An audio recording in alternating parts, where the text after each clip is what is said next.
And spawning in the bottom left-hand corner of Jagannatha LE, opening up with a cheeky 12 pool, we have the Finnish Zerg player representing ENCE Esports. It is Serral.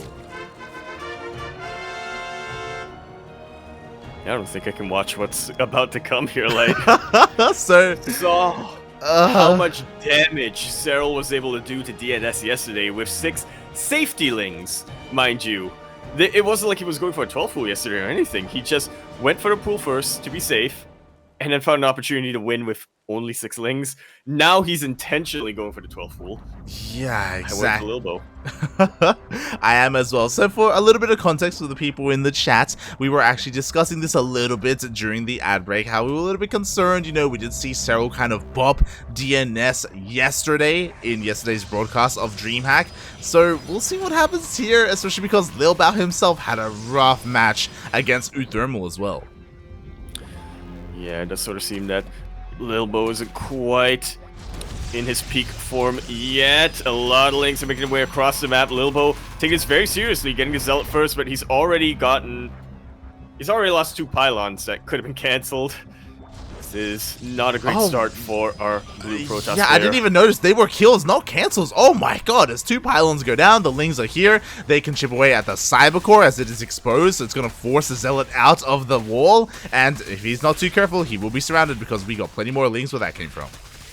Even briefly supply blocked.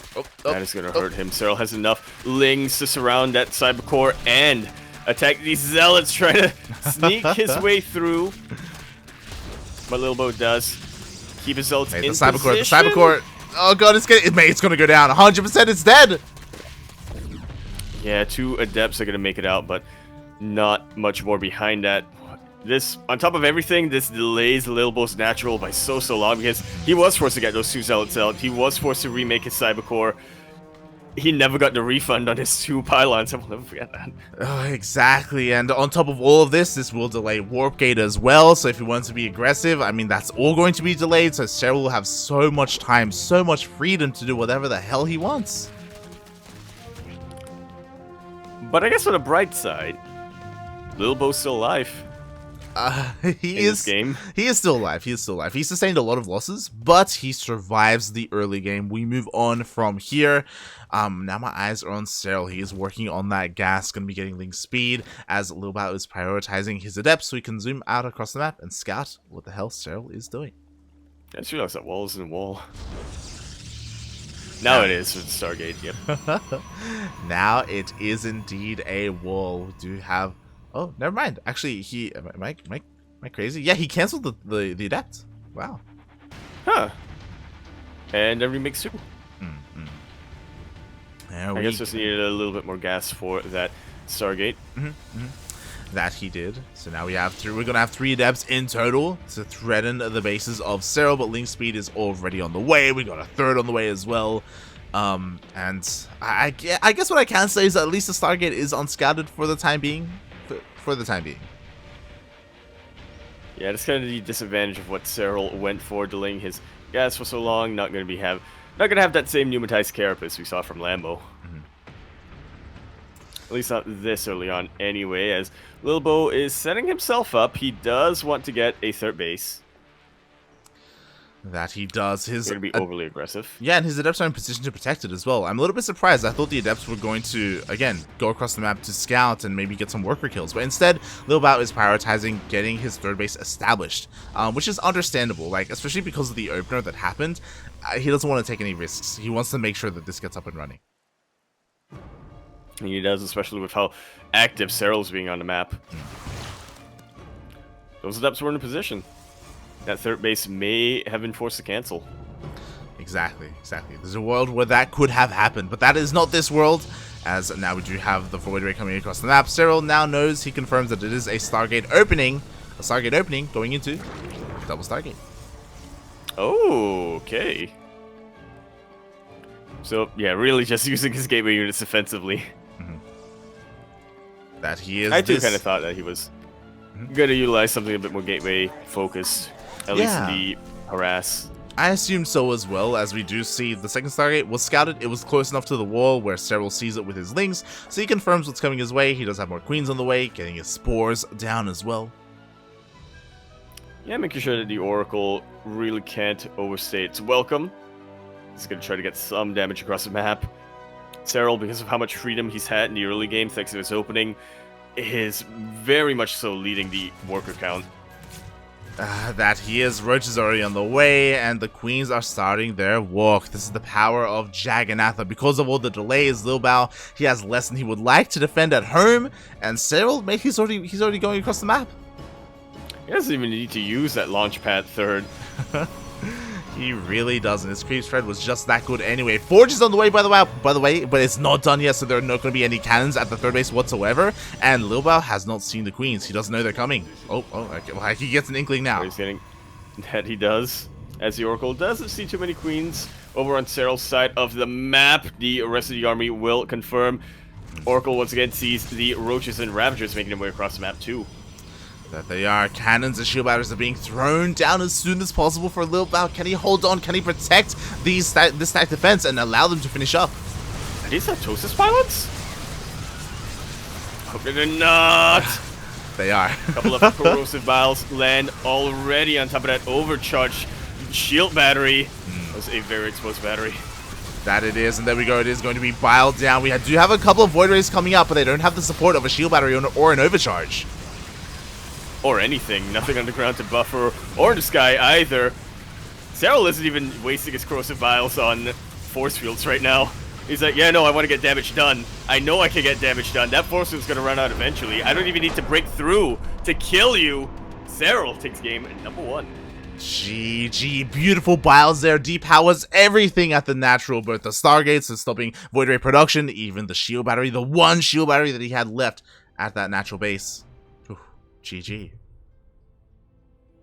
Not quite as short as Serral versus DNS on Jagannatha. Also, but a very decisive map win for Serral nonetheless. Definitely. I'm also a little bit concerned, just because, I don't know if you heard that, but there is a thunderstorm going on right now. And oh, now I hear. Yeah, there was a lightning flash, and when that happened, it wasn't on cam, but the lights did flicker. So I hope that the electricity and the power is able to stay on right now. Oh no. Maybe across the Ethernet cables. Oh god. So you do know Australian internet to drop like drop bears. It does, it can. It definitely can. So fingers crossed that the internet does hold on here. Not just the internet, but just the power in general. Oh, definitely. Oh god. That's why you need that pylon. In the background. I do, mate. I do. I was about to say, mate, you know what this is? This is the power of Protoss. Like, the Protoss gods are upset that Lilbow is losing this series. I'm getting stormed, mate. Wait. What? Should they be happy? What are you on about? Well, it is Serral, right? Oh, God. The Protoss gods don't really have much on him, but we are continuing our series here on Oxide LE. We're in the bottom left-hand corner map, spawning all the way in the bottom left-hand corner. We have the blue Protoss player coming out from the land of France. He is going to be representing Team Alta, not having the best time with his first initial matches in the group stage. He is Lilbow.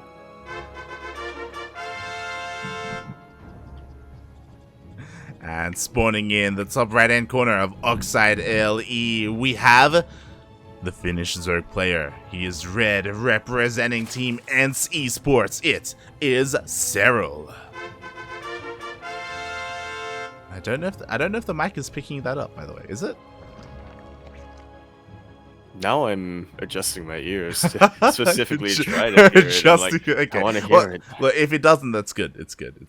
I'm just hearing non-stop like thunderstorm. It's fine. Don't worry about it. I mean, everything's fine. Everything is fine. Yeah, everything's going as intended. My room suddenly catches fire. This is fine.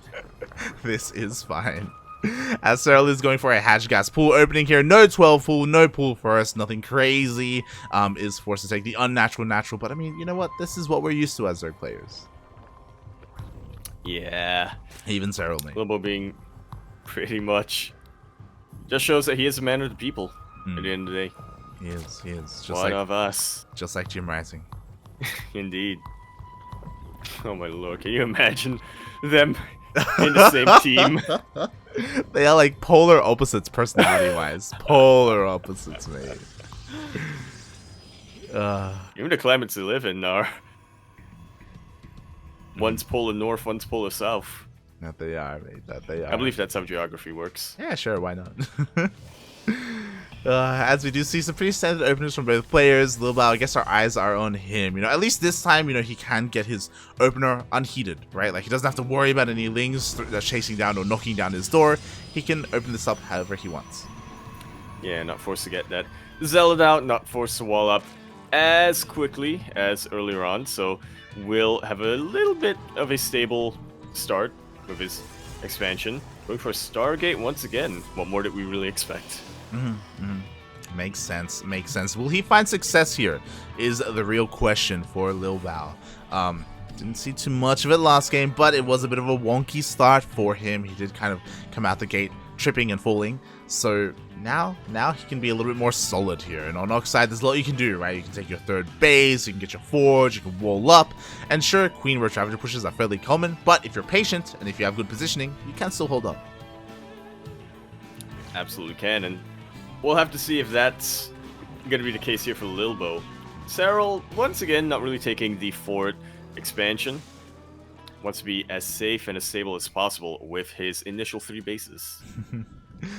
That he does. And I think what I said about Lilbow has to have like a bit of a caveat to it, because I'm like, yo, you know, he can hold, he's going to be okay, or he can be okay. This is against like a regular Zerg player. Like, we're talking about Serral.